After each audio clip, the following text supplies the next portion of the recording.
Alright guys, we're going to try to do a walk around video here. Try to do it relatively quick, I guess, because I like to ramble. But yeah, we're going to do a walk around video of the, I guess, 2022 version of the Warrior. It is going to be changing since there's the new DRW built frame that I'm going to be taking everything off of this and putting on that.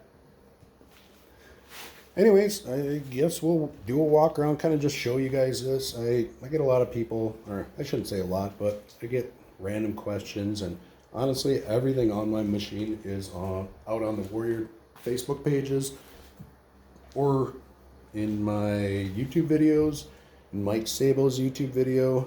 Well, I guess a version of it, but anyways, not to start going off topic like I normally will in videos, and then I don't post them and just delete them.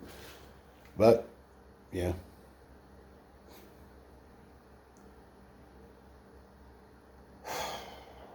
like that.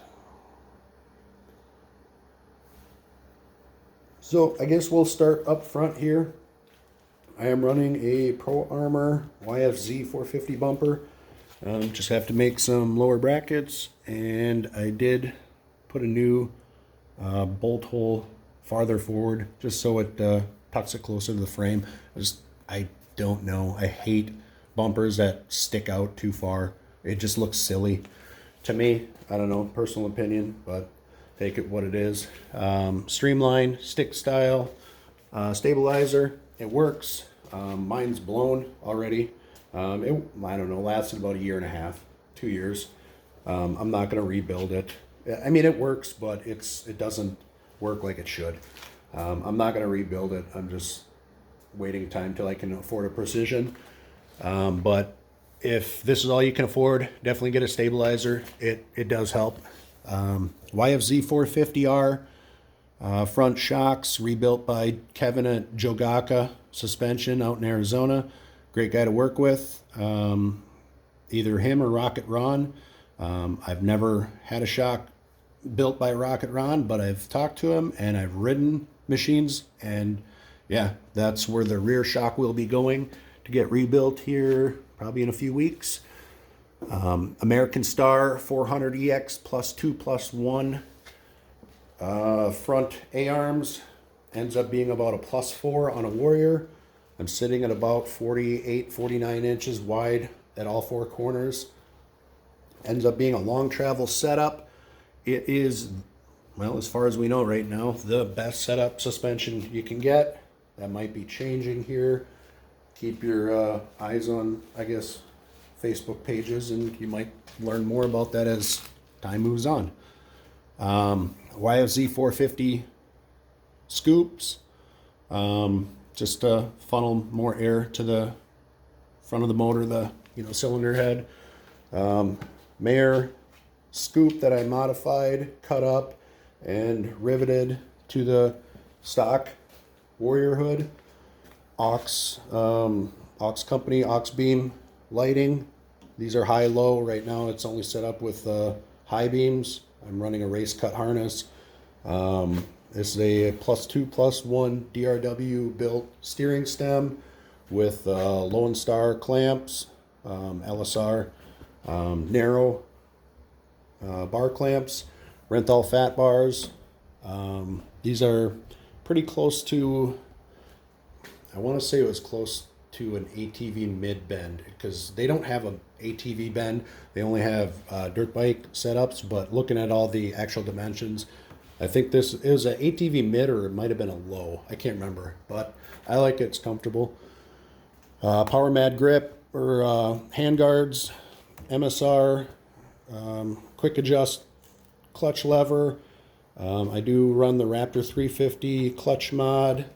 It's just like 4 part numbers, including the Raptor 350 clutch cable. It's routed on this side, and there's a bracket in here. Makes the clutch pull a lot nicer. ODI lock-on grips. I run those on everything. I love those. Stock throttle. I will get an Hermosi I do like them. I've ridden quite a few machines now with them, and yeah, it's a nice throttle. It's well worth the money if you can afford it, but if not, a new throttle cable and keeping it lubricated, it works pretty decent. YFZ 450 front master cylinder with a brake light switch. I did integrate an LED Amazon special light, so I do have a brake light. This actually mounts up almost perfectly in the factory holes of the Yamaha rear taillight bracket. I think I just had to egg the holes out a little bit, but yeah, works pretty decent. I think that's about all for up front. I'm probably missing stuff. I usually do. Stock OEM Yamaha header, Cerakoted black. I got that running back to a White Brothers MX4 exhaust. It's a pretty uncommon exhaust. I'm pretty positive it's for a Raptor 350. I got it off of a parts machine and I put it on here. Took the FMF pipe off that I had. I have yet, honestly, to ride this thing with this exhaust. I started it. I got a few exhaust clips. I'll probably put a exhaust clip maybe in this video or in a different upload. We'll see. But it sounds really good. Too bad it's not going to be on there. If you follow my Instagram, you know why. I got a different exhaust in the works. I'm running Alba Racing Pro Nerfs. They are for Raptor 350 as well. You got to have Raptor 350 pegs. It's not a bad setup. It's not the best setup. I'll definitely be modifying like some YFZ 450 pegs and Nerf bars at some point. I'd like to get a set of Wrath or something with a monster peg, you know, something that comes out here. You can get a little bit more leverage on. It's a factory, I guess, factory brake lever. It's just modified by a guy on the Facebook page, is Luke.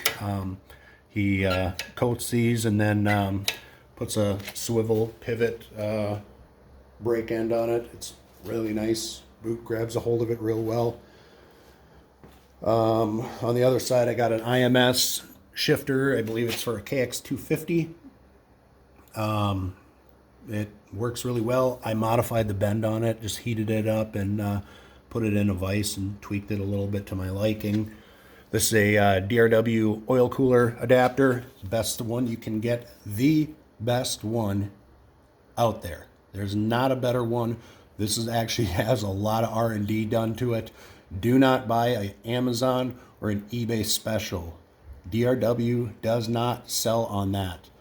Buy directly from Weston on DRW's website, DRW Performance.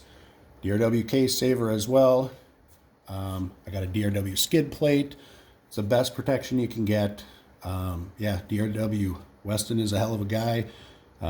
He knows his stuff. He's really dedicated to the sport and definitely to the Warrior platform, but ATV, just the sport in general, loves it. Yeah, can't say enough good things about them.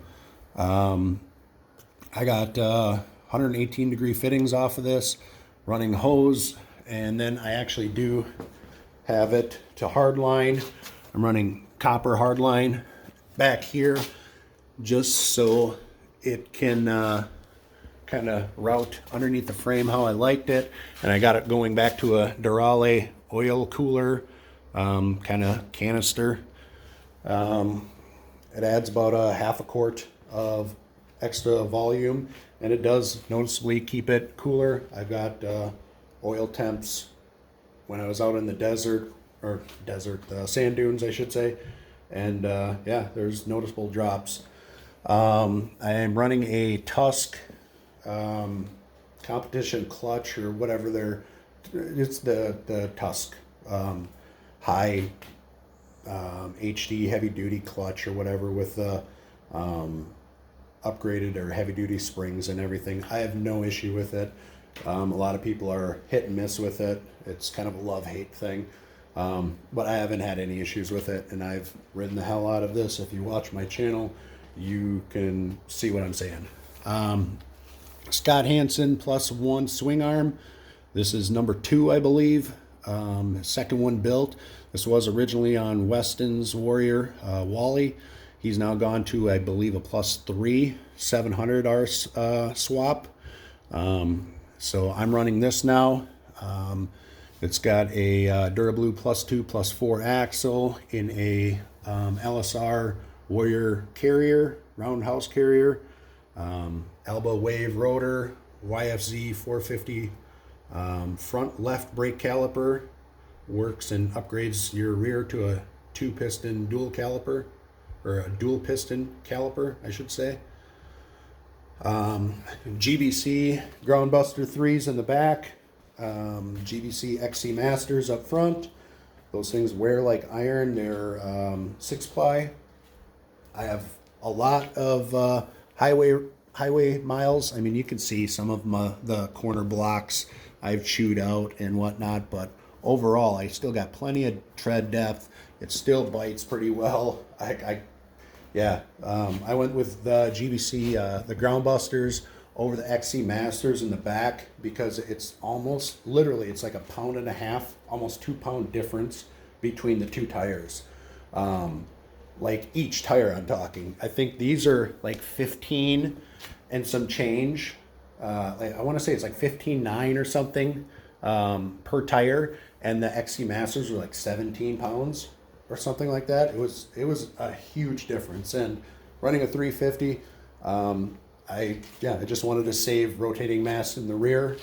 Obviously there's more ways, but that's a simple way. Plus I just wanted to run the Groundbuster 3s. Let's see. I think that's pretty close to it. Oh yeah, pop the seat here for you guys. The WPS lithium-ion battery works really well. I have a stock gearbox. I modded the top, cut it open, and basically made a makeshift outerwear filter cover, and just, like I said, just modified it. It's not hard. It's pretty simple to do with a Dremel and about half hour of time. K&N air filter. I don't care if you want to run a Uni or K&N. I don't care. Your call. It's your quad. Do what you want to do. Let's see. Yeah, stock motor. It is a stock motor. Obviously, I got it jetted. The carburetor, stock carb, is jetted and running perfect, I guess, or as perfect as I can get it, and I have no hiccups with it, I guess. But I got it jetted properly, and it pulls hard, runs strong. I am running I'll see if I can get in here, right up here. This is a Zealtronic Programable CDI from DRW. Again, Weston at DRW. It's got that programmed and mapped. It's a little adjusted timing curve on it, and yeah, it's right. It's by far the best CDI out there you can get for a Warrior. It outperforms the Dyna hands down, because believe me, I have riding footage of it, plenty of experience. I have a review of the Zealtronic on my channel you can check out. It's, hands down, it's a noticeable upgrade, and it's your best option if you need a CDI, 100%, because you can't get an OEM unless you get a used, which is fine. That's your best option. But the Amazon specials, they're terrible. Get yourself a DRW one. It's, you'll notice the difference. Other than that, I think that's everything. Other than swapping everything over, and I don't know, maybe we'll do a walk around at that point and let you guys know if I changed anything, which I will have. See you guys later.